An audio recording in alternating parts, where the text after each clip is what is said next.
Kamusta Pilipinas? Pinas Balita muli hong maghahatid ng pinaka-latest na weather update sa lagay ng ating panahon. Pero kung bago ka lang, please don't forget to like and subscribe. Maraming salamat po mga kaibigan, mga kababayan. Naging isang ganap na po na typhoon category.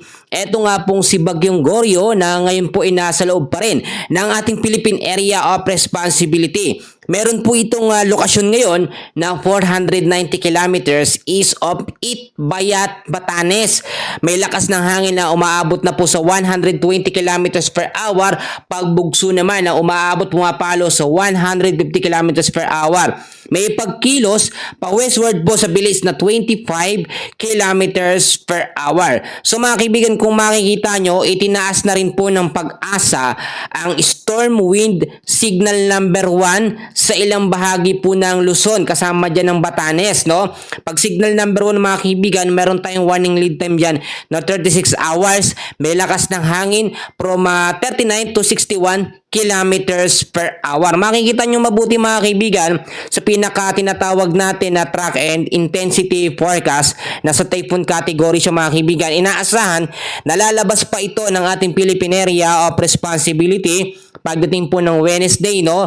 August 13 sa ganap po na alas 8 ng gabi. So habang binabaybay po mga kaibigan ni Bagyong Goryo ang ilang bahagi po ng extreme northern Luzon, kasama dyan, no? Itong bandang Batanes mga kaibigan, asahan pa rin natin na possible o posible pa rin palakasin niya ang epekto po ng habagat or southwest monsoon sa kanlurang bahagi ng ating bansa. At dahil nga po apektado ng signal number 1 ng area ng Batanes, inaasahan ho dyan ang 50 to 100 millimeters po na dami ng pag-uulan. So ngayon, tignan natin mga kaibigan ko, mga kababayan, yung direkta nga pong paggalaw, no? Or pagkilos nito nga pong si Bagyong Goryo. Kung makikita nyo sa ating tinatawag po na pinaka-latest tracking system, no? Makikita nyo naman mabuti mga kaibigan, no? Talagang binabaybay niya ang extreme northern Luzon, mas lumalakas siya.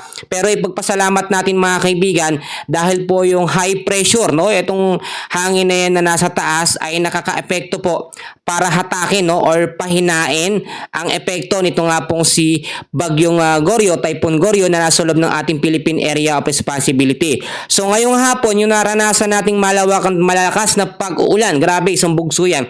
Dahil po yan sa mga localized thunderstorm, may kasamang pagkulog at pagkidlat. Etong si Bagyong Goryo, wala itong napakalakas na direktang epekto. Pero habang lumalapit siya sa area ng Batanes, mas nagbibigay ito ng mas malalakas na epekto mga kaibigan. But for now, no, ay trap or extension ng hangin niya ang nakaka-apekto sa ilang bahagi ng ating bansa. Diyan po sa may bandang extreme northern Luzon. Inaasahan pa rin natin mga kaibigan ko na maapektuhan pa rin po, no, ng southwest monsoon ang ilang bahagi po ng kanlurang bansa mga kaibigan.